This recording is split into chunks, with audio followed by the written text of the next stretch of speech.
श्री स्वामी समर्थ. आपल्या भारतीय संस्कृतीमध्ये दसरा हा सण अतिशय महत्त्वाचा आणि शुभ मानला जातो. हा दिवस विजयादशमी म्हणून देखील साजरा केला जातो, म्हणजेच वाईटावर सत्याचा विजय. दसरा हा सण 3.5 मुहूर्तांपैकी एक आहे. या दिवशी चांगल्या कामाची सुरुवात केली जाते आणि हा जो दिवस आहे तो अतिशय शुभ मानला जातो. नवरात्री सुरू होताच पहिल्या दिवशी म्हणजेच अश्विन शुद्ध प्रतिपदेला देवीच्या घटाची स्थापना प्रत्येकाच्या घरोघरी केली जाते. याला देवी घटी बसणे असे म्हणतात.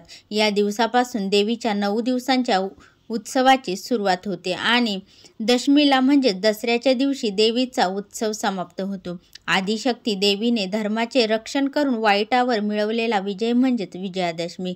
तसेच प्रभू श्री रामचंद्र आणि लंकेश्वर रावण यांच्यामधील युद्धामध्ये सत्य आणि धर्माचा विजय होतो. त्याचा उत्सव म्हणजेच विजयादशमी. बघा, बऱ्याच लोकांना माहीत नसते की दसऱ्याच्या दिवशी पूजा ही कशी करावी. तर देवी श्री महालक्ष्मी, महासरस्वती, महाकाली यांची पूजा दसऱ्याला केली जाते. म्हणजेच धनाची, ज्ञानाची आणि शक्तीची पूजा केली जाते. धनाची पूजा म्हणजे माता लक्ष्मीची, ज्ञानाची पूजा म्हणजे वही, पाटी, पुस्तके यांची पूजा केली जाते, यंत्र. आणि शक्तीची पूजा म्हणजेच शस्त्रांचे पूजन म्हणजेच महाकालीची पूजा केली जाते.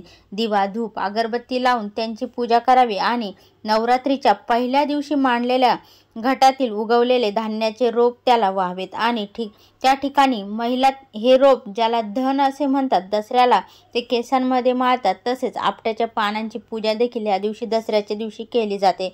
या सर्व पूजेला हळदी कुंकू लावावे आणि त्याचं औक्षण करावे. दसरा हा सण कसा साजरा केला जातो तर आपल्या घराच्या दरवाजाला आंब्याच्या पानांचे आणि झेंडूंचे फुलांचे तोरण लावले जाते. दसऱ्याला झेंडूच्या फुलांचे फार महत्त्व असते. गाडीला, घराला, दुकानांना झेंडूंच्या माळा लावल्या जातात. घरातील महिला देवीसाठी 9 दिवसाचे उपवास करतात. देवीचे दुर्गा सप्तशतीचे पारायण करतात आणि दशमीच्या दिवशी गोड नैवेद्याचा स्वयंपाक बनवून देवाला नैवेद्य दिला जातो आणि उपवास सोडतात. या दिवशी एकमेकांच्या घरी जाऊन सोने म्हणून आपट्याची जी पानं असतात तर ती वाटतात एकमेकांना. तसेच दसऱ्याला शेतकऱ्याचे नवीन पीक घरामध्ये येते त्याची देखील पूजा केली जाते. बघा, दसऱ्याच्या दिवशी वेगवेगळ्या भागांमध्ये प्रथेप्रमाणे देवीची, प्रभू श्रीरामांची मिरवणूक देखील काढली जाते. श्रीरामलीलाचे आयोजन केले जाते. या दिवशी अपराजिता देवीची पूजा केली जाते. गावातील पुरुष मंडळी गावाच्या सीमा ओलांडून जाण्याची प्रथा असते. याला सीमोल्लंघन असे म्हणतात. विजयादशमीला आपट्याची पानं का वाटतात याबद्दलची एक अतिशय सुंदर अशी पौराणिक कथा आहे. बघा, भगवान श्रीरामांचे वंशज रघु यांनी विश्वजित यज्ञ केला व आपल्याजवळील सर्व धन त्यांनी दान केले. एक दिवस राजा रघु यांच्या दारात वरंततू यांचा शिष्य कौस्त्य आला.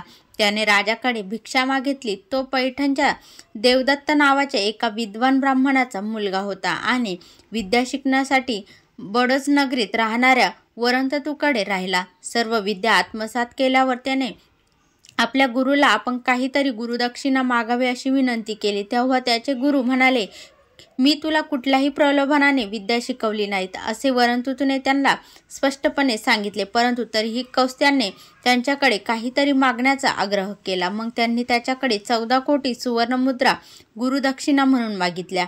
आपल्या गुरुला गुरुदक्षिणा देण्यासाठी कौस्त्य राजा रघुकडे सुवर्णमुद्रा मागण्यासाठी आला. परंतु विश्वजित यज्ञामध्ये राजा रघु यांनी सर्व धन दान केल्यामुळे त्यांचा खजिना रिकामा झाला होता. पण दारामध्ये आलेल्या अतिथी रिकामा जाऊ नये म्हणून त्यांनी इंद्रावर स्वारी करण्याचे ठरविले.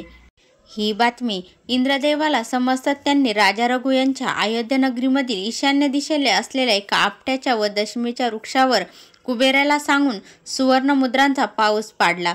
कौस्त्याने फक्त आपल्या गुरुला देण्या इतक्यात 14 कोटी सुवर्णमुद्रा घेतल्या आणि आपल्या गुरुला गुरुदक्षिणा दिली.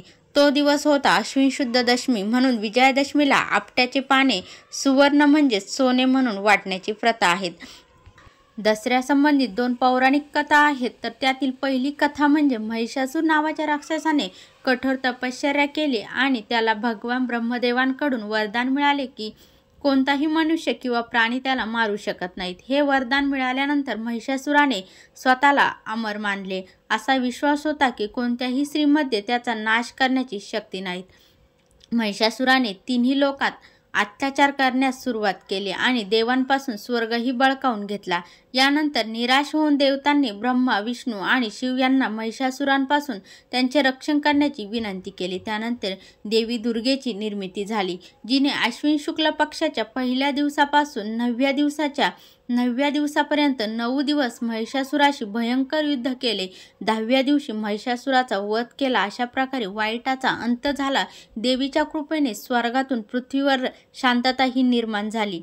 यानंतरची दुसरी कथा म्हणजे ही गोष्ट त्रेतायुगातील आहे, जेव्हा श्रीरामांची पत्नी देवी सीता हिचा लंकेचा राजा रावणाने अपहरण केले होते। त्यानंतर भगवान रामाने हनुमानजींना सीतेला शोधण्यासाठी सांगितले।